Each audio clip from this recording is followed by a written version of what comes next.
কিন্তু কোন যুগের কোন ভগবান এই সম্পদটা কেউ বিনিয়োগ বা কেউ প্রদান আমাদের করেননি। একমাত্র এই কলিযুগে গোলক ছেড়ে আর চৈতন্য অবতার নিয়ে জীবের দাঁড়ে দাঁড়ে এসে সেই সম্পদটা দিয়েছেন। সেটা কি?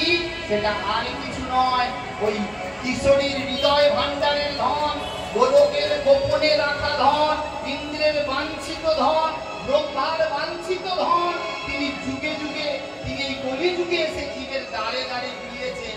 সেটা কি? সেটা হলো তস্মৈ মহা প্রেম ও রস প্রদায়। রস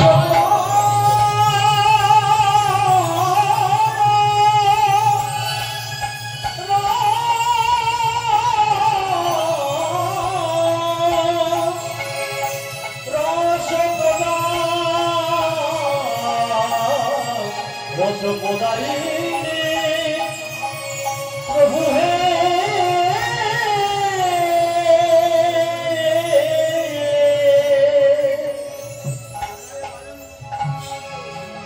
বলে কৃষ্ণ যদি ফিরে কবু ভক্তি মুক্তি দিয়া, ভক্তি মানে ভোগ আর মুক্তি মানে মোক্ষ, কৃষ্ণ যদি ফিরে কবু ভক্তি মুক্তি দিয়া আপন প্রেম তার নাহি, আপন প্রেম নাহি যেন রাখেন লুকাইয়া।